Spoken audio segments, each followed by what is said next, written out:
বাংলাদেশ উন্মুক্ত বিশ্ববিদ্যালয়ের সকল শিক্ষার্থীকে আন্তরিক শুভেচ্ছা, অভিনন্দন ও সালাম জানিয়ে শুরু করছি আমাদের আজকের ভিডিও। আসসালামু আলাইকুম। আজকের ভিডিওতে থাকবে বিএ এবং বিএসএস পরীক্ষা 2024-এর ফলাফল সংক্রান্ত অভিযোগ প্রসঙ্গে আমি আপনাদেরকে বলবো, যারা 2025 সালে অনুষ্ঠিতব্য বিএ বিএসএস পরীক্ষা 2024-এ অংশগ্রহণ করেছিলেন, আপনাদের ফলাফল প্রকাশিত হয়েছে 26 ফেব্রুয়ারি। সেই হিসাবে আপনাদের অনেকের রেজাল্টের মধ্যে আপনাদের পিআর আসছে বা অনেকের রেজাল্টে এবি আসছে। আপনি পরীক্ষা দিয়েছেন, তারপরেও আপনার রেজাল্টে এবি আসছে বা আপনার রেজাল্টে পিআর আসছে, মানে আপনার ওএমআর সংক্রান্ত কোনো ভুলের কারণে পিআর আসছে, বা কোর্স বা ফি সংক্রান্ত কোনো বিষয়ে যে আপনি টাকা জমা দিয়েছেন সঠিকভাবে সেটা আপনার অ্যাটেন্ডেন্স শিটে আপনার নাম আসে নাই, তারপরেও আপনি পরীক্ষা দিয়েছিলেন, এখন আপনার রেজাল্টের সমস্যা হয়েছে। সেই ক্ষেত্রে এখানে আপনারা অভিযোগ করতে পারবেন। এখন অভিযোগ কিভাবে করবেন আমি আপনাদেরকে বিস্তারিত বিষয়টা বলে দিব। আপনারা দেখতে পাচ্ছেন, উপযুক্ত বিষয়ের প্রেক্ষিতে জানানো যাচ্ছে যে বাংলাদেশ উন্মুক্ত বিশ্ববিদ্যালয় পরিচালিত বিএ এবং বিএসএস পরীক্ষা 2024-এর প্রথম থেকে ষষ্ঠ সেমিস্টারের বিষয়ভিত্তিক ও চূড়ান্ত ফলাফল প্রকাশিত হয়েছে। যথাযথভাবে পরীক্ষা দেওয়া সত্ত্বেও যে সকল শিক্ষার্থীর ফলাফলে এবি মানে অ্যাবসেন্ট, পিআর মানে problem related to OMR, course বা ফি সংক্রান্ত সমস্যা রয়েছে, সে সকল শিক্ষার্থীকে কেবলমাত্র অনলাইনে অভিযোগ করতে হবে। অভিযোগ ফর্ম exam.baobi.ac.bd ওয়েব ঠিকানায় পাওয়া যাবে। অভিযোগ ফর্মটি সঠিকভাবে পূরণ করে আগামী 27/2/2026 হতে 27/3/2026 তারিখের মধ্যে উল্লেখিত ওয়েব ঠিকানায় সাবমিট করতে হবে। অভিযোগের একটি প্রিন্ট কপি সংরক্ষণ করতে হবে। পরবর্তীতে অভিযোগ আইডি এবং স্টুডেন্ট আইডি দিয়ে উক্ত ওয়েবসাইটে অভিযোগের উত্তর জানা যাবে। নির্ধারিত তারিখের পর ওয়েবসাইটে কোনো অভিযোগ সাবমিট করা যাবে না। অনলাইন ছাড়া সরাসরি কোনো অভিযোগ গ্রহণ করা হবে না।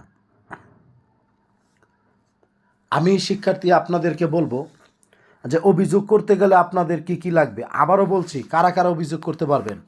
যাদের রেজাল্টে এবি আছে, যে আপনি পরীক্ষা দিয়েছিলেন কিন্তু এখন আপনার এবি চলে আসছে, যার রেজাল্টে পিআর আসছে, ওএমআর সংক্রান্ত ভুলের কারণে পিআর আসছে, বা কোর্স বা ফি সংক্রান্ত কোনো সমস্যার কারণে আপনার রেজাল্ট আসেনি।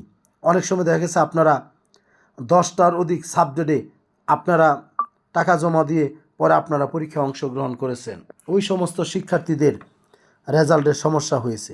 গত বছর আপনাদের ভিডিও করে জানিয়েছিলাম যে 10টির অতিরিক্ত সাবজেক্ট পরীক্ষায় অংশগ্রহণ করা যায় না, রেজিস্ট্রেশনও করা যায় না। আপনারা হয়তোবা কারো কাছে পরামর্শ না নিয়ে যে নিজেরা করেছেন, সেক্ষেত্রে ভুল হতে পারে। তারপরে শিক্ষার্থী আপনাদের এখন ফলাফল স্থগিত করা হয়েছে। এখন আমি আপনাদেরকে বলবো, আপনারা যখন অভিযোগের জন্য ওয়েবসাইটে যাবেন exam.baobi.ac.bd ওয়েব ঠিকানায়, তখন শিক্ষার্থী আপনাদের কোনো কিছুই লিখতে হবে না। সেখানে জাস্ট আপনাদের আইডি নাম্বার দিবেন, তারপরে মোবাইল নাম্বার দিবেন। মোবাইল নাম্বার দেওয়ার পরে আঞ্চলিক কেন্দ্র, তারপর উপ আঞ্চলিক কেন্দ্র আর আপনার কলেজের নামটা আপনারা সিলেক্ট করবেন। করার পরে সব কিছু সেখানে রেডি বাটনে আছে।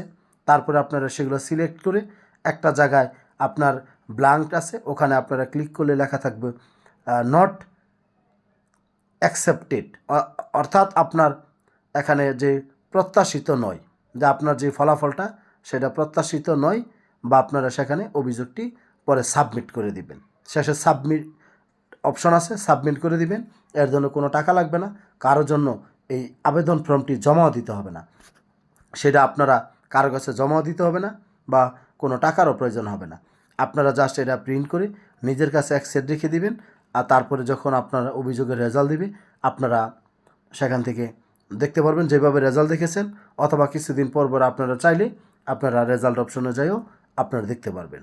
তবে শিক্ষার্থী, এর জন্য কোনো টাকা লাগবে না। কিছু প্রতারক চক্র রয়েছে যারা আপনাদেরকে বুদ্ধি পরামর্শ দিবে যে টাকা দেন, রেজাল্ট পরিবর্তন করে দিচ্ছি। এইসবের মধ্যে আপনারা ফাঁদে পা দিবেন না, আপনারা ক্ষতিগ্রস্ত হবেন। সেই জন্য আমি আপনাদেরকে সবিনয় অনুরোধ করব আপনারা এই ধরনের প্রতারকদের থেকে আপনারা সাবধান থাকবেন।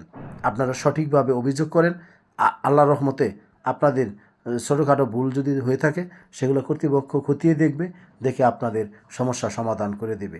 তবে যদি আপনার আইডি নম্বর বা কোর্স নম্বরে যদি আপনার ওএমআরে লিখতে যদি ভুল করে থাকেন, আইডি নম্বর ভুল করেছেন, আপনার খাতা কোনটা সেটা খুঁজেই পাওয়া যাচ্ছে না, তাহলে কিন্তু শিক্ষার্থী এটা কিন্তু আপনার ঠিক করা সম্ভব হবে না। কারণ আগে আপনার খাতা পেতে হবে। কোনো কারণে আপনি প্রোগ্রাম কোড ভুল করেছেন, সেটা ক্ষমার মতো। কিন্তু যদি আপনি আপনার আইডি নম্বর ভুল করে থাকেন, তাহলে কিন্তু আপনার খাতা কোনটা সেটাই খুঁজে পাওয়া যাবে না। সেই ক্ষেত্রে সমস্যাটার কিন্তু সমাধান হবে না। সেই জন্য আমি আপনাদেরকে বলবো, যাদের এবি আসছে বা পিআর আসছে, আপনারা 2026 সালে অনুষ্ঠিতব্য বিএবিএসএস পরীক্ষা 2025-এ যাতে অংশগ্রহণ করতে পারেন, সেই জন্য আপনারা পুনর্পরীক্ষার জন্য আপনারা 120 টাকা করে পার সাবজেক্টে আপনারা জমা দিয়ে রাখবেন। যদি কোনো কারণে আপনাদের এবি বা পিআর বা কোর্স বা ফি সংক্রান্ত অভিযোগটি যদি সফল হন, যদি রেজাল্ট পরিবর্তন হয়, তাহলে আপনার ওই 120 টাকা আর ফেরত পাবেন না। কিন্তু আর যদি কোনো কারণে রেজাল্ট পরিবর্তন না হয়, আপনার এবিএস এবি রইল, পিআর রইল, তাহলে 26 সালে অনুষ্ঠিতব্য বিএবিএসএস পরীক্ষা 2025-এ অংশগ্রহণ করার জন্য ওই 120 টাকা দিয়ে যে আবেদনটি করেছেন, সেটির কারণে আপনি পরীক্ষায় অংশগ্রহণ করতে পারবেন। আর যদি মনে করেন যে না, আগে অভিযোগ করি পরে দেখি, পরে দেখা যাবে সময় চলে যাবে, আপনাদের আর আপনার পুনর্পরীক্ষার আবেদন করা হবে না, কর্তৃপক্ষ আর আপনাদের জন্য সময় বাড়াবে না, সেই ক্ষেত্রে আপনারা এই সমস্যার মধ্যে পড়বেন। সেই জন্য আমি আপনাদেরকে বলবো, আমার চাকরিজীবী সকল শিক্ষার্থীদের দৃষ্টি আকর্ষণ করে বলবো যে আপনারা 120 টাকা করে জমা দিয়ে দিবেন, যাতে আপনার লাইনটা ক্লিয়ার থাকে, পরবর্তীতে কোনো অসুবিধা না হয়। আর যদি তারপরও না বুঝতে পেরে থাকেন, আপনারা 01609781125 এই হোয়াটসঅ্যাপ নাম্বারে আপনারা মেসেজ দিবেন। আপনাদের প্রয়োজনীয় সহযোগিতাটি আমি করার জন্য সর্বোচ্চ চেষ্টা করব। অনেক কথা বলে ফেলেছি, আমাকে বলতেই হয়, কারণ আপনারা আমার শিক্ষার্থী, আপনাদের অনেক প্রশ্ন থাকে, সেগুলোর উত্তর যাতে আমার এই কথাগুলোর মধ্য দিয়ে আপনারা পেয়ে যান, সেই কারণে শিক্ষার্থী আমি আপনাদের জন্য কথাগুলো বলি। সবাই ভালো থাকবেন, সুস্থ থাকবেন, ভিডিওটি বেশি বেশি শেয়ার করবেন। ধন্যবাদ সবাইকে। আসসালামু আলাইকুম।